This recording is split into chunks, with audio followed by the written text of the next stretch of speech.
हमारी जिंदगी एक पहिए की तरह है जिसमें 6 तीलियां हैं। Number 1 family, financial, physical, mental, social, spiritual. अगर इनमें से कोई एक भी तिल्ली अगर खिसक गई ना तो हमारे पूरा लाइफ का बैलेंस खराब हो जाता है। तेज धूप और मैग्नीफाइंग ग्लास के बावजूद कागज में आग तब तक नहीं पकड़ सकती जब तक आप ग्लास को हिलाते रहोगे, और वहीं आप एक ही जगह पे थोड़ी देर फोकस करके रखोगे तो कागज में आग पकड़ लेगा। ये होती है फोकस की ताकत। जो इंसान किसी चीज पर निशाना ही नहीं लगा सकता वो निशाने से क्या चूकेगा। डॉक्टर एपीजे कलाम सर ने कहा है, small is a big crime. जीतने वाले लक्ष्य को देखते हैं और हारने वाले बहाना बनाते हैं। चांद बनने की सपना देखो, अगर आप चूक भी गए ना तो तारा तो बन ही जाओगे। रुकावट एक ऐसी बाधा है जो अपने गोल से निगाहें हटने पर ही दिखती है। इससे कोई फर्क नहीं पड़ता कि हम अभी कहाँ हैं, बल्कि फर्क तो ये पड़ता है कि हम किस दिशा में जा रहे हैं। एक कुत्ता सड़क के किनारे बैठकर आने वाली हर गाड़ियों को इंतजार करता था।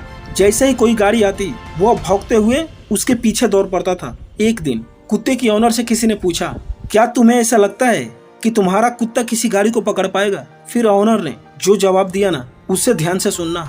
उसने कहा, सवाल ये नहीं कि किसी गाड़ी को पकड़ेगा या नहीं, बल्कि सवाल ये है कि अगर पकड़ भी लिया तो क्या करेगा। और यही बात हर इंसान पे लागू होता है जो बिना किसी गोल के भागते रहते हैं, मेहनत करते रहते हैं। उसे पता ही नहीं होता कि उसे जाना कहाँ है। चलो मैं दूसरा एग्जाम्पल देता हूँ। एक आदमी ने अपनी वाइफ के साथ गाड़ी चलाते हुए कहीं जा रहा था। वाइफ ने कहा, हम लोग गलत दिशा में जा रहे हैं। तो हस्बैंड ने कहा, कोई बात नहीं, हम बिफोर टाइम चल रहे हैं। अगर हम सिर्फ रफ्तार और काम करने की कामयाबी समझ बैठते हैं ना तो हमारी गाड़ी तो बहुत तेज चलेगी लेकिन कहीं नहीं पहुंच सकते। मान लो कि आप फुटबॉल खेलने के लिए पूरी तरह तैयार हो, तभी कोई गोल पोस्ट और गोल लाइन को हटा देता है, तब क्या होगा? क्योंकि अब तो वहाँ कुछ भी नहीं बचा। आप स्कोर कैसे करोगे? आपको कैसे पता चलेगा कि आप गोल तक पहुँचे या नहीं? क्योंकि बिना दिशा के उत्साह उस जंगली आग की तरह होती है जिसको मायूसी ही मिलती है। फॉर एग्जाम्पल, क्या आप ऐसी ट्रेन या बस में बैठोगे जिसके बारे में आपको ये भी मालूम नहीं कि ये कहाँ जाएगी? इसका जवाब है नहीं।